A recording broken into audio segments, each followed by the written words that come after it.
episode 253 of the Tennis Files podcast, you'll learn why tennis is not a mental game with special guest Ramon Osa. Hey there, and welcome to another episode of the show. This is Mirban, and it's always a pleasure to have you listening. And if you're listening for the first time, welcome. I am back from Orlando. I had a really nice time there. Played a ton of tennis at the USA National Tennis Center. Played in some really fun 4 or 5 plus adult clinics and took a lesson down there as well. And filmed some really good content, in my opinion, my biased opinion, of course, with Coach Greg Lesueur from Online Tennis Instruction and Coach Dave Bailey from Bailey Footwork Method, as well as, just, again, having a great old time in Orlando. It was pretty hot, but I still managed to enjoy it and saw some people from Maryland randomly from my home state. So really cool stuff. But today we're here to talk about why tennis is not a mental game. And obviously mindset and the mental game is huge in tennis, but Ramon has a very unique approach as part of the winning formula with Mark Jeffery on the mental game. So really excited for you to hear about it.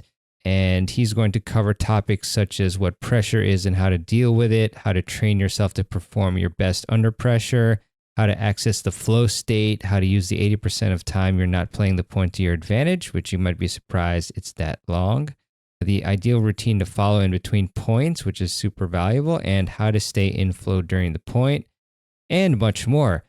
And I actually had Ramon give this talk as part of a previous presentation to my audience, but I'm really glad and happy to include it in today's podcast episode just because I think it's so, again, valuable for you to hear. So really do appreciate Ramon's time in educating us about how we can improve our mindset and the different steps that we need to take. So excited for you to hear this one. And so without further ado, here is Ramon's presentation on why tennis is not a mental game.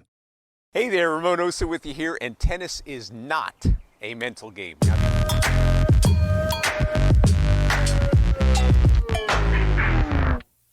Now, before you call those nice people that come by with those nice white jackets in the padded rooms, let me explain myself. So, when you are on the practice court, okay, you're hitting with a friend and you're feeling particularly amazing. You know, the strokes are flowing, everything's great. Are you thinking? Probably not. Now, if you're in a very one-sided match, one way or the other, you're in a match you're easily winning or you're easily losing, how much are you really thinking then? Not so much. Now, if you're in a tight match where the outcome is really uncertain, and you've got 30, 40 seconds served to stay in the match, chances are this is when the mental activity starts to really ramp up. You start having those conversations in your head. Why didn't I hit that ball down the line? Where's my elbow supposed to be? And all of those crazy neurotic thoughts that go on in tight matches. Well, in this training, what we're gonna go through is the 3-step clutch gene sequencing. And this is all based on how the elite military train ordinary human beings like you and me to become extraordinary when it's life and death, when there's no second chances, when everybody in the troop is depending on you to keep everybody else alive. So that's what we're going to do today. So the first step to clutch gene sequencing is creating a new relationship with pressure. So if I asked you now, what is your relationship with pressure like? Do you play your best under pressure? Do you get nervous? Do you hold back? Do you stop going for your shots? Do you get tight? Or do you let it rip, let it be free, and play your best? Well, here's the really good news. Pressure is really just a biological phenomena. Okay, when we feel pressure, it's a primitive signal to our central nervous system to run, fight, or hide. And what that means is, at a biological level, we're getting everything that we need to actually perform at our best. Our eyesight improves. Our pattern recognition is superb. All the blood goes to our extremities to get our body ready for action. we get this neurochemical dump of adrenaline and cortisol and all of these amazing hormones that help us actually get our body ready to fight. So the real question is, what is your relationship with pressure? Because if you trained yourself to now know that you perform your best under pressure, and we're going to get to that in a second in steps 2 and 3, then all of a sudden pressure wouldn't be this bad thing. It wouldn't be the elephant in the room. In fact, you would be able to reliably get into a flow state where you play your best, where the ball's as big as a balloon, where you seem like you have all day to hit the ball. In fact, Mark Jeffery, who created the winning formula and the trust method, which we'll talk about a little bit later, was interviewing Dr. Steven Kotler. And Dr. Steven Kotler is probably the greatest living proponent of flow that we have now. And when he was talking to Mark, he said, "Mark, you're so lucky, because in tennis, big points, tiebreakers, deciding moments are one of the most powerful ways to get into flow." Okay, so you look at extreme sports athletes, you look at guys who climb up these massive peaks without ropes, guys who are flying over giant chasms in their motorcycles, and all of these extreme sports, they have easy access into flow. So by embracing pressure and by changing our relationship with pressure, we can actually begin to access the flow state much more easily. I was preparing for the Canadian Nationals, and I'd always done pretty well, but I was so nervous when I went to play the matches. And as soon as I started to change my story and my thoughts, then my game changed. It kind of unlocked something. And I think I won the Nationals like in the final 11-2 that year. All right, the only bad news is this isn't kind of like The Secret where you sit in a room and you think, oh, I'm great at pressure, and then all of a sudden it just comes to be. No, we got to train into it, and we're going to get into steps 2 and 3, how to actually do that right now. Okay, clutch gene sequencing part 2. Now this is all about winning the battle before the point starts. So in a given match, on average, the point is happening 20% of the time. 20% of the match, the ball is in play.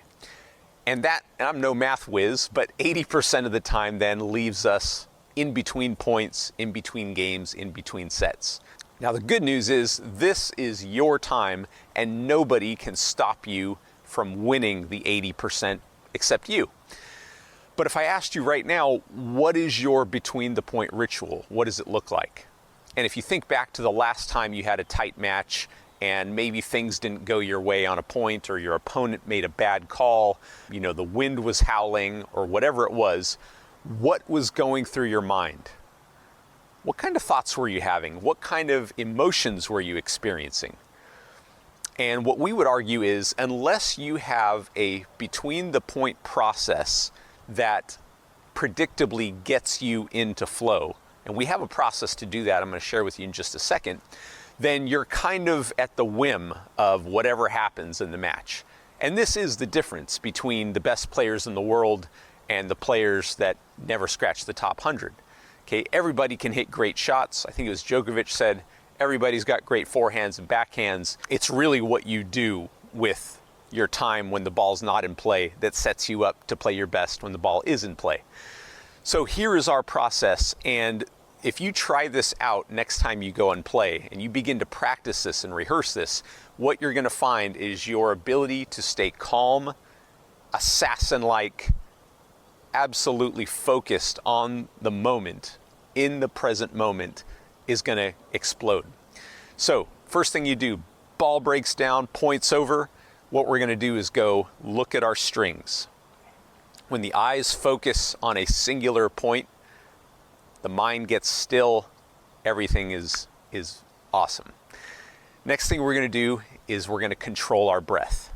Okay, it doesn't matter how long the last point was, we're going to take one dynamic breath of an inhale of 3 seconds, and we can do this together right now. So just go ahead and inhale for 3 seconds. Hold it for 3 seconds. And then exhale for 6 seconds. If you did that with me right now, what did you notice?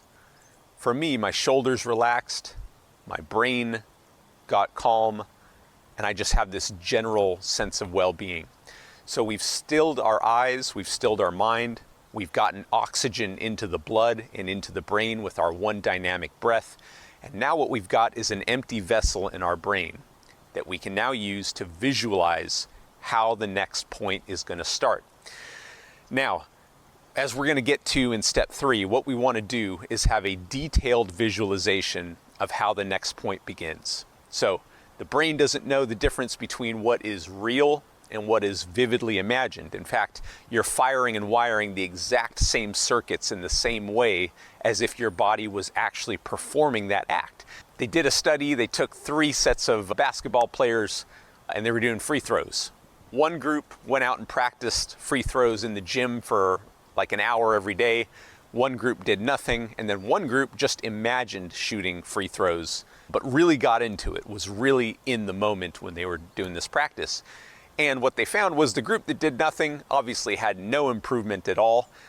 But what was really interesting were the 2 groups that practiced, one physically and one mentally, had nearly identical improvements in their ability to shoot free throws.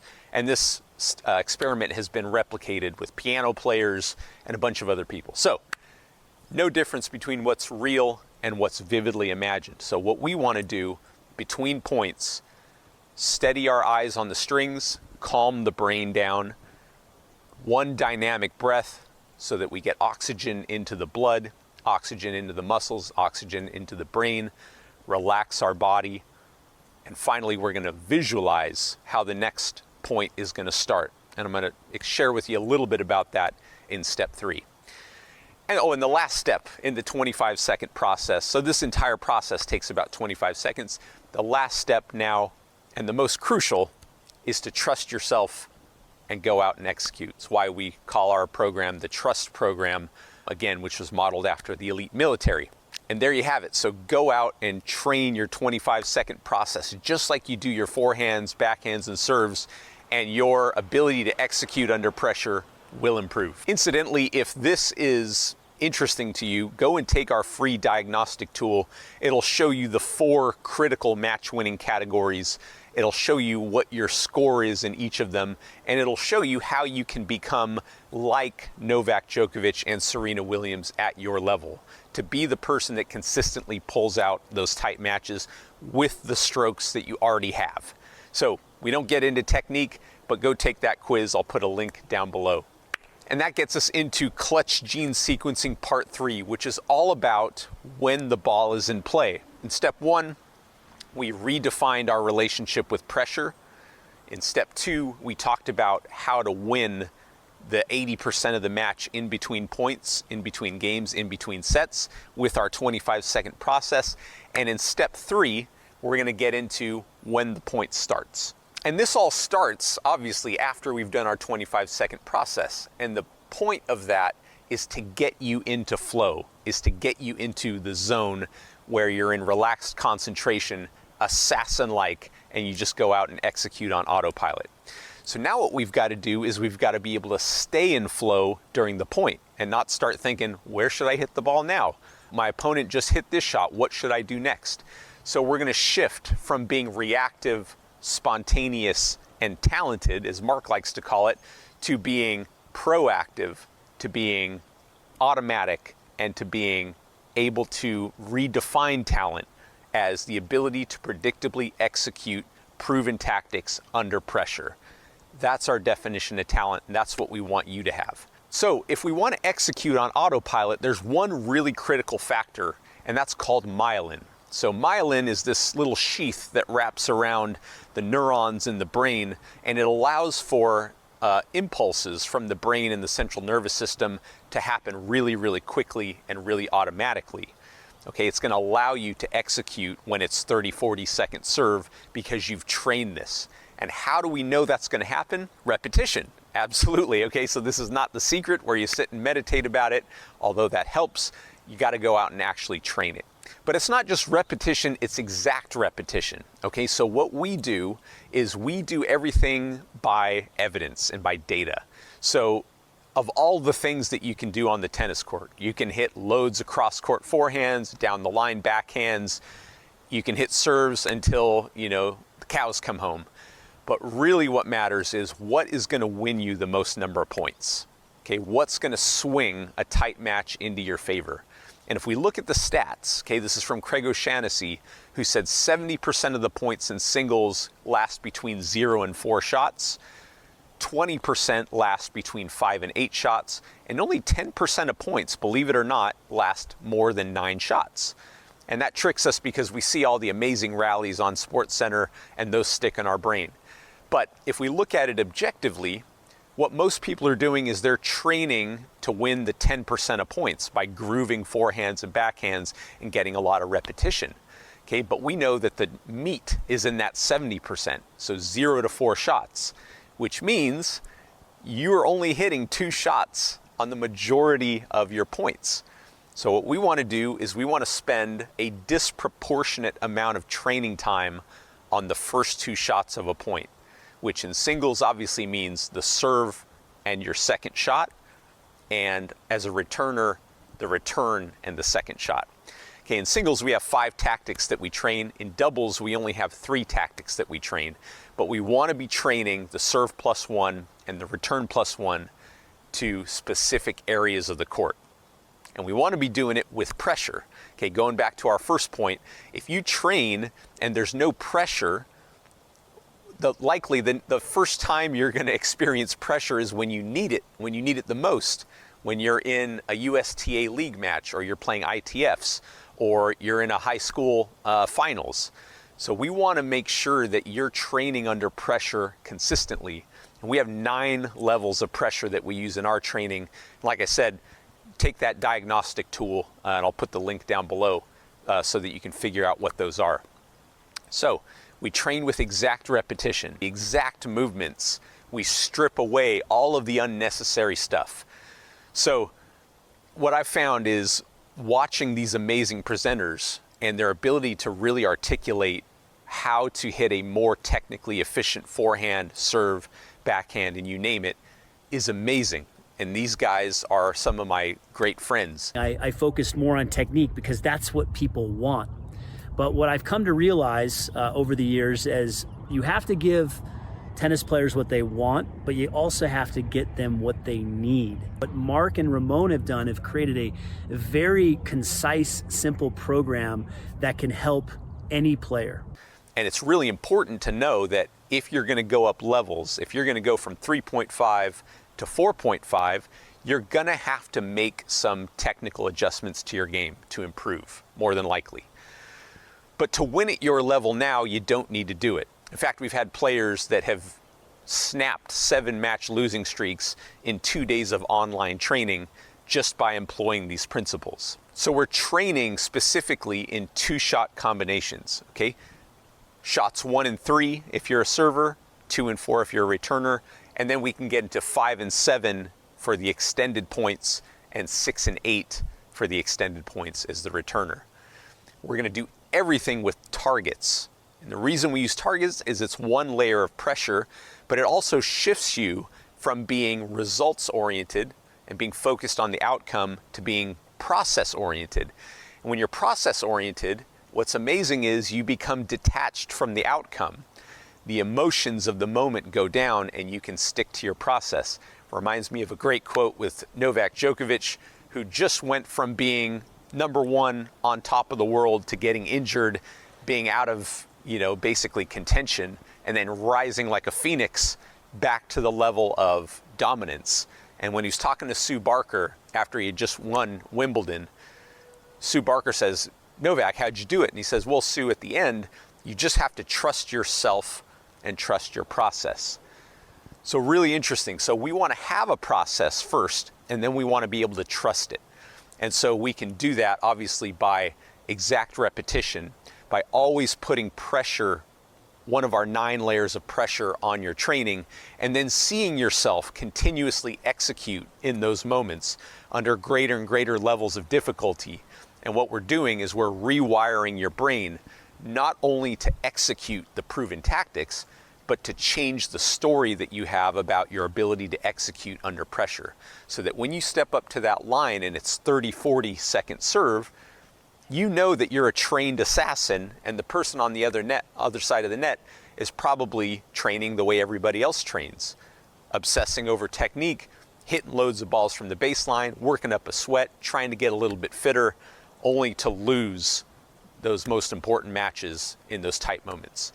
So you don't want to do that. You want to be the trained assassin. And then just one more thing with the drills, we like to gamify everything. We score everything, so everything is accountable.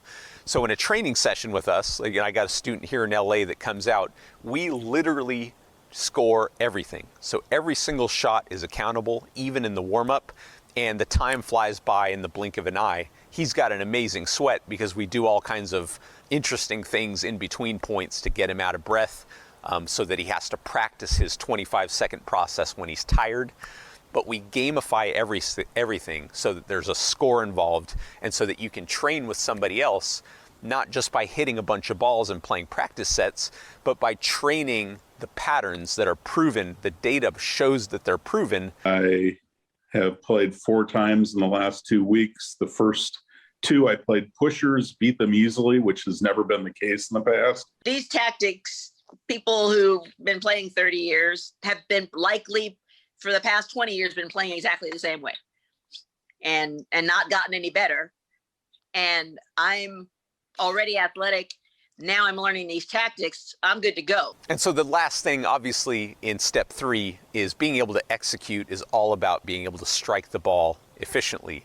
And we have a process for this, which I won't go into detail here now because we don't have that much time. But basically, look at the back of the ball and know in advance where you're hitting the ball and train that, and you'll be a star by Tuesday. I can execute, which is, again, if you're confident enough, then I can execute, then I will win the point. Now, I want to thank Maribon. Thanks so much for hosting this amazing event and putting everybody together and really giving players like me and you the opportunity to learn from amazing coaches. I always had this story that I would never be able to play singles because I started tennis late. I was overweight, 16-year-old kid, had all kinds of limiting beliefs, and just thought, well, if I'm lucky, I'll play doubles pretty well, but singles was out of the question because everybody was fitter, everybody had better technique, and all kinds of other BS that frankly wasn't true. So when Mark came to me and he said he had this program that gets players quick winning results with the strokes they already have, part of me was skeptical, but part of me was intrigued. So I took him on. He wanted to hire me as a consultant to help him get this message out there.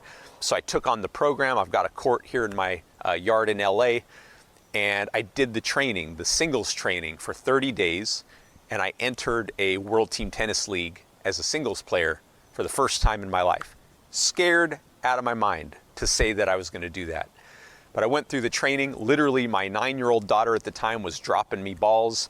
I was doing the patterns, went undefeated in singles that year, not because I was better than people, had loads of close matches, loads of points or games that went deuce, add in, deuce, add out. But in the big moments, I was able to center myself with that 25-second process that you just learned. And by doing the repetition, by doing the training regularly, I was able to go undefeated. And now things are opening up like crazy. So I want to thank you so much for watching this training. Thanks again to Maribon. Again, if you're a competitive tennis player and you want to win more matches with the strokes you already have, and you've tried, working on your serve forever, you've tried, the lag and snap forehands, you're watching tons of videos, and you're not getting the results that you know you're capable of, I invite you to click the link, or there's probably not a link, go to the link I'll put down below. Take the diagnostic tool. It's going to give you a score in the 4 critical match-winning categories, and then we're going to follow up with you, give you loads of cool free content, as well as some offers to work with us personally that we can help you shift from where you are now to where you know you're capable of being. So thanks so much for watching this training, and I'll see you in the next one. Bye. All right. I really hope you enjoyed this episode with Coach Ramon Osa. And thank you, Ramon, for your time again. And if you did enjoy this episode and thought that you found value from it to improve your game, then I would really appreciate it if you would leave a review for the Tennis Files podcast. And you can do that at Apple Podcasts or in your favorite podcast app of choice that you use to listen to the show. For Apple Podcasts, you can just go to tennisfiles.com/Apple Podcasts with an S at the end. And I would really appreciate, and I would also like to leave you with a quote as I often do at the end of the show. And this one is by Walt Disney. Pretty fitting as I just returned from Orlando recently. And Walt said, "All your dreams can come true if you have the courage to pursue them."